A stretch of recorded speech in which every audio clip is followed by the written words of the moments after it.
नमस्कार, top 10 news में आपका स्वागत है। मैं हूं राम सकल यादव। आइए दिखाते हैं आपको आज की छोटी बड़ी खबरें। भारतीय न्याय सविता सलमानी महासभा के तत्वावधान में भारत रत्न सामाजिक न्याय के महान पुरोधा स्वर्गीय कर्पूरी ठाकुर की 102वीं जयंती नेहरू हाल में भव्य एवं गरिमामय रूप से मनाई गई। कार्यक्रम का आयोजन महासभा के जिला अध्यक्ष श्री रमेश शर्मा द्वारा किया गया, जबकि मंच संचालन निरंजन शर्मा ने किया। समारोह में मुख्य अतिथि धर्मेंद्र यादव रहे। विशिष्ट अतिथियों में जिला अध्यक्ष हवलदार यादव, मुबारकपुर विधायक अखिलेश यादव, पूर्व सांसद कमलाकांत यादव तथा मेहनगर विधायक पूजा सरोज उपस्थित रही। सभी अतिथियों ने कर्पूरी ठाकुर के चित्र पर माल्यार्पण कर उन्हें श्रद्धांजलि दी। वक्ताओं ने अपने संबोधन में कहा कि कर्पूरी ठाकुर ने अपना संपूर्ण जीवन सामाजिक समानता, शिक्षा और पिछड़े वंचित वर्गों के अधिकारों के लिए समर्पित किया। उनका जीवन सादगी, ईमानदारी और सामाजिक न्याय की मिसाल है।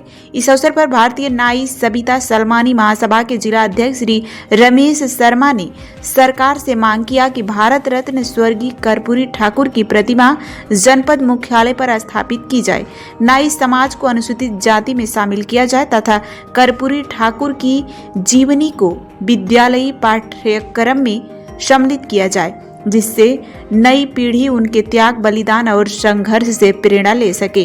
कार्यक्रम में बगेई शर्मा, मास्टर जी, ओम प्रकाश शर्मा, सोनू शर्मा, राकेश शर्मा, नौशाद सलमानी, चंद्रभान शर्मा, हनुमान शर्मा, संतोष शर्मा, बिमलेश शर्मा, मुन्ना शर्मा, दीनदयाल, दिनेश, गुड्डू शर्मा, ओम प्रकाश सहित बड़ी संख्या में समाज के गणमान्य लोग उपस्थित रहे। कार्यक्रम का समापन कर्पूरी ठाकुर के आदर्शों पर चलने के संकल्प के साथ किया गया। ये बीजेपी के लोग देश की शिक्षा को पूरी तरह से व्यापारीकरण, व्यवसायीकरण करना चाहते हैं। मैं समझता हूँ देश के संविधान निर्माताओं ने, बाबा साहब ने जो कल्पना की थी, वो शिक्षा को सबसे महत्वपूर्ण विषय समझते हुए और एक कल्याणकारी राज्य में कल्पना की थी कि ये शिक्षा सरकार की जिम्मेदारी होगी और सभी को निःशुल्क शिक्षा या कम से कम खर्चे में शिक्षा देने की कोशिश होगी। जहां यूजीसी का जिम्मेदारी होती थी, ग्रांट देते थे यूनिवर्सिटीज को, बड़े संस्थानों को, वहीं अब लोन का प्रावधान नए बिल में लाए हैं, जिसका हम समाजवादी लोग तो मजबूती से विरोध करे हैं। प्रस्तुत जिस समय बिल आया था उस समय भी हम लोगों ने विरोध किया था और आगे भी करेंगे, और ये बिल नहीं आना चाहिए किसी की। फॉरवर्ड लॉबी भी और बीजेपी के जो लोग वो भी इसका विरोध कर रहे हैं, इस पर क्या कह रहे हैं?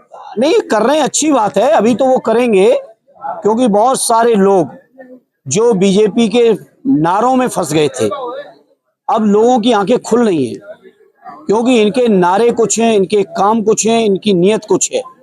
बहुत सारे लोग थे नारों में फंस गए थे। हमारे उत्तर प्रदेश में बीजेपी 73 MP जीत गई थी। हम नारे फंस गए थे, लोग बातों में आ गए थे, लेकिन लोगों की आंखें खुलेंगी समय के साथ और लोग महसूस करेंगे कि बीजेपी के लोग कुछ चुनिंदा उद्योगपतियों के अलावा, कॉर्पोरेट घरानों के अलावा किसी के हित में कोई भी काम नहीं कर रहे हैं। ना वो शिक्षाविदों के हित में कर रहे हैं, ना किसानों के, ना बेरोजगारों के, ना बुनकरों के, ना व्यापारियों के, ना सरकारी कर्मचारियों के, ना संविदा कर्मियों के। वो किसी के हित में काम नहीं कर रहे। अब तो मनरेगा के माध्यम से हमारे मजदूर भाइयों को जो रोजगार मिल जाता था, उसको भी ऐसा बना दिया है कि आने वाले 2-3 साल के अंदर आप देखना ये स्कीम पूरी तरह खत्म हो जाएगी, क्योंकि राज्यों पे इतना पैसा नहीं है कि वो उसकी भागीदारी दे सके 40%। सर, आज अखिलेश यादव जी ने प्रेस कॉन्फ्रेंस करते हुए तो आदरणीय अध्यक्ष जी की मैंने भी प्रेस सुनी है, और उन्होंने केवल ये बात कही नहीं है, बल्कि इस बात के साथ ठोस तथ्य प्रस्तुत किए हैं।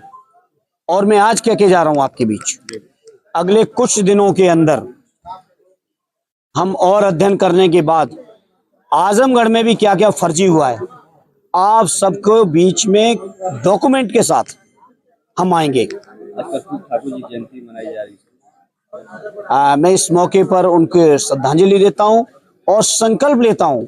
उन्होंने जो रास्ता दिखाया है लोगों के हक के लिए, गरीबों को न्याय दिलाने के लिए, उनको सम्मान, स्वाभिमान का जीवन देने का जो रास्ता दिखाया है स्वर्गीय कर्पूरी ठाकुर जी ने, हम समाजवादी लोग उसी रास्ते पर चलेंगे।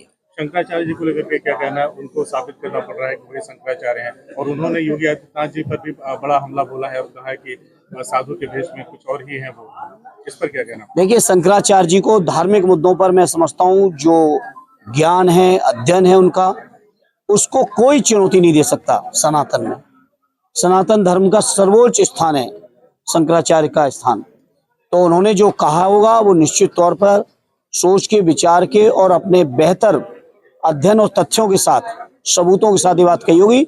मैं उनकी बात से 100% सहमत हूँ। डिप्टी सीएम केशव प्रसाद मौर्य आए थे जिले में और उन्होंने बयान देते हुए कहा कि 27 के चुनाव में पीडीए की धज्जियां उड़ जाएंगी और 2047 तक समाजवादी पार्टी सत्ता में नहीं आ पाएगी। देखिए, वो परेशान हैं इस बात से कि उनकी पार्टी में उनकी वैल्यू बढ़े। मैं समझता हूँ वो वैसे व्यक्ति हैं जिस क्षेत्र से चुनाव लड़ते हैं उस क्षेत्र की जनता का विश्वास नहीं जीत पाते। जिसकी कैबिनेट में बैठे हैं उस कैबिनेट के अपने मुख्यमंत्री का विश्वास उनको नहीं है। मुख्यमंत्री कुछ कह रहे हैं स्वामी जी के मामले पर, शंकराचार्य जी के मामले पर, और यहीं पे डिप्टी सीएम आजमगढ़ में आके कुछ और कह के गए। तो वो भटक रहे हैं, उनको भटकने दीजिए। उनके भटकने में मुझे कोई इंटरेस्ट नहीं है और वो इनकी बातें सब बेबुनियाद है, अपनी वैल्यू बढ़ाने का प्रयास है। शंकराचार्य जी के मामले में एक और बात कही जा रही है, जो बीजेपी के समर्थक आरोप लगा रहे हैं कि ये सपा की भाषा बोल रहे हैं, समाजवादियों के इशारे पे काम कर रहे हैं। इस तरह क्यों करेंगे समाजवादी को इशारों पर? क्यों करेंगे समाजवादी को इशारों पर? शंकराचार्य जी का जो स्थान है वो सर्वोच्च स्थान है। ये बात उनके बारे में नहीं कहनी चाहिए। वो किसी पार्टी विशेष से है, उनका स्थान है, वो गद्दी का स्थान है। वो क्यों हमारे लिए कहेंगे? इसको लेकर के जो तैयारियां चल रही हैं, क्या सिनेरियो है सर? आज 27 में हम समाजवादी लोग ऐतिहासिक समर्थन लेके जनता के बीच आएंगे और उत्तर प्रदेश की कमान आदरणीय अखिलेश यादव जी के हाथों में होगी। और माननीय अखिलेश यादव जी ने घोषणा कर दी है कि वो इस प्रदेश के अंदर सामाजिक न्याय के राज्य की स्थापना करेंगे। आज कर्पूरी ठाकुर जी के